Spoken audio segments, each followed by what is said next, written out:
What is digital content creation?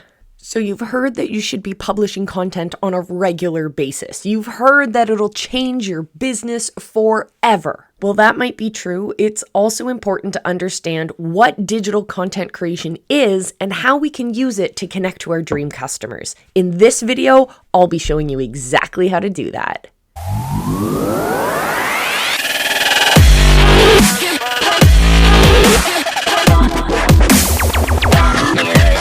First, I'll give away the number one piece of content that you need to be creating if you want to build any kind of influence or authority online. And then I'm going to show you a magic trick. I'll start breaking the code and show you how to be everywhere at once. And last, I'll show you how to triple your impact and your reach with content you already have laying around gathering dust.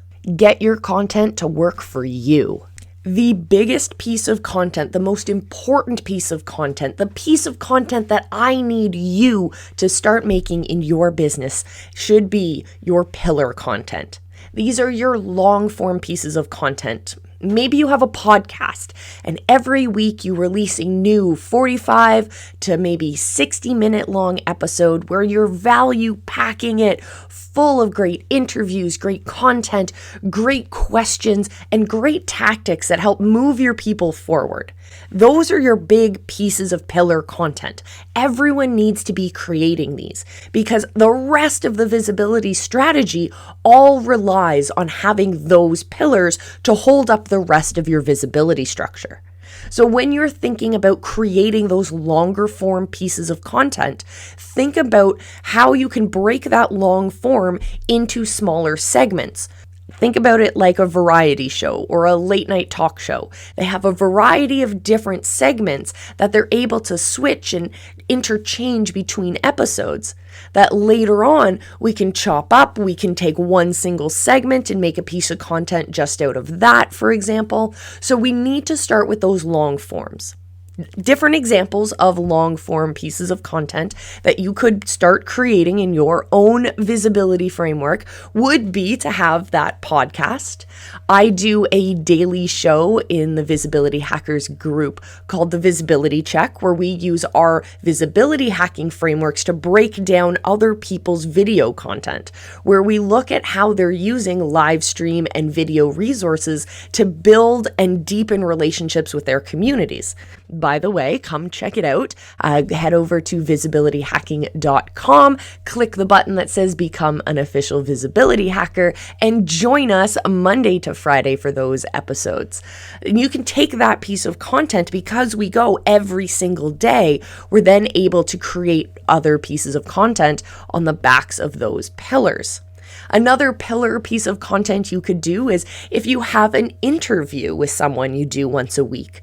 I run 2 different podcasts that have interview formats as part of their pillar content, and we're able to get a ton of great value, great quote cards, great infographics, great tactics and steps moving forward from our guests. And from that pillar piece of content, we're able to chop it up into great sound bites, quote cards, as I mentioned. Lots of great stuff can come out of an interview as well.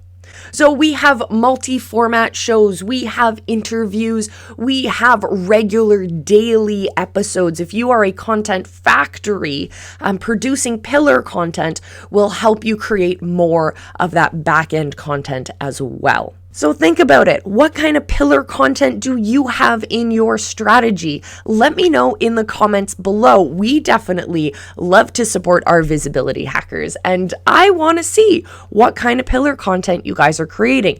Do you guys have podcasts? Do you have a live stream show? Are you Twitch streaming? What kind of pillar content are you putting out there in the world? All right, so we've talked about the big pillars of content that we definitely should be creating. So then the question becomes, well, what do we do with that? We have our pillars. Now, how do we get to be everywhere at the same time? Break the code for us, Molle. All right, The code is you take your pillar piece of content and then you're going to break that down into smaller pieces of content that are great for different platforms. So we talked about this previously. We talked about having quote cards. So if you have a great quote or a great saying or a great phrase or a great term that comes out of that piece of pillar content, then create a little Instagram loves quote card. So just a little graphic that has the quote on it. Fabulous, easy to share, easy to consume, easy to get behind.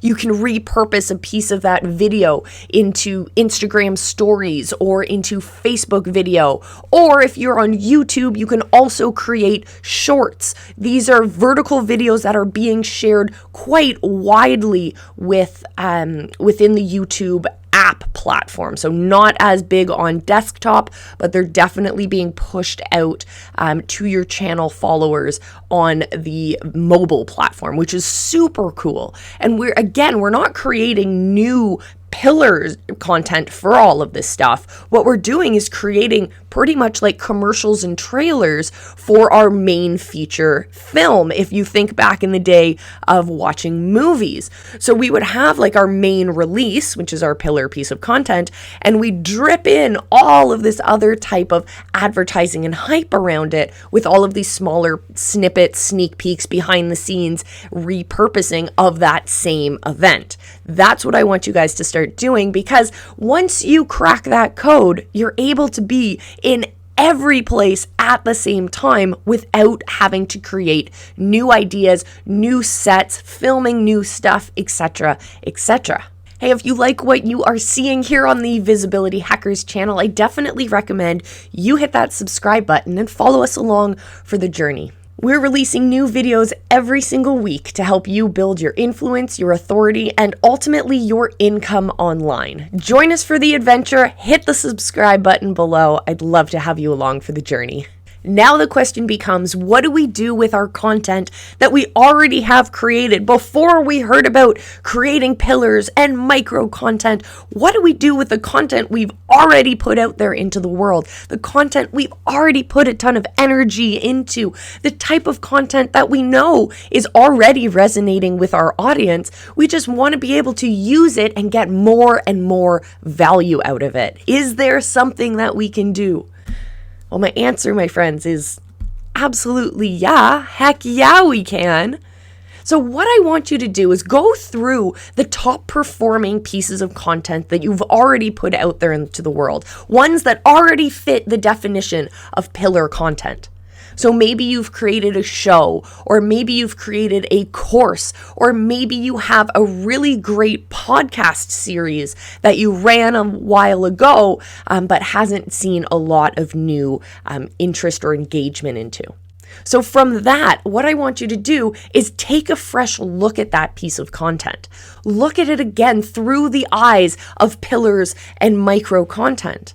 Look at that piece of content for highlights that you can create quote cards out of, for really inspiring snippets of the interview or of the teaching or of the piece of content, whatever it is, to create little videos that you can put up there, to create engaging questions. Are there great hooks that are in there? Are there really great aha moments that you can start re-engaging with your audience?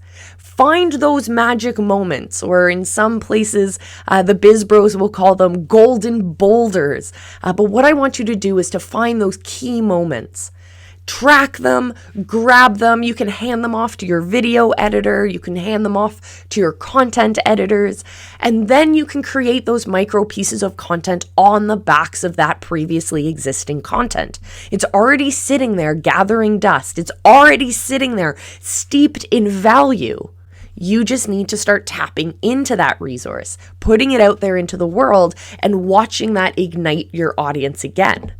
The funny thing is, you might think, oh, but Molle, I don't want to overload them with content they've already seen before. Well, the reality is, if your engagement rates are lower than 50%, which is a lot of us, then you're still not getting your entire audience to see that piece of content. So you may think that when you put that same piece of content out there a second time that your audience is going to tune out.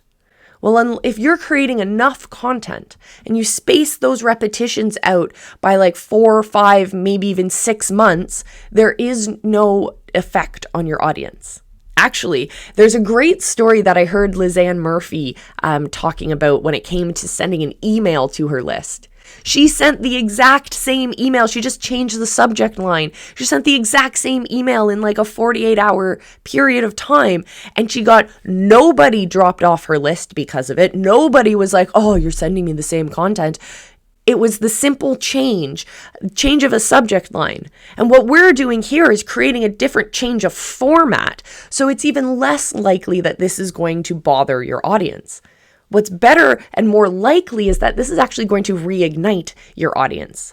Because if the memory of the previously existing piece of content is super fresh in their brains, like it's a course they're currently working their way through, fabulous. This is going to work even better. But what happens is when we've seen a piece of content a while ago, or we've seen a piece of content when we're bombarded with thousands of brands and messages a day, when we see that piece of content that sits in the back of our brain, it goes down into our lower memory. It's not there to be quickly accessed because it's becoming background noise in some cases. When we're then seeing that brand again, when we're seeing that same attractive character, when we're told that same message, it brings up that memory and stores it in a more forward-thinking part of the brain, in a part of the brain that can more quickly access that information.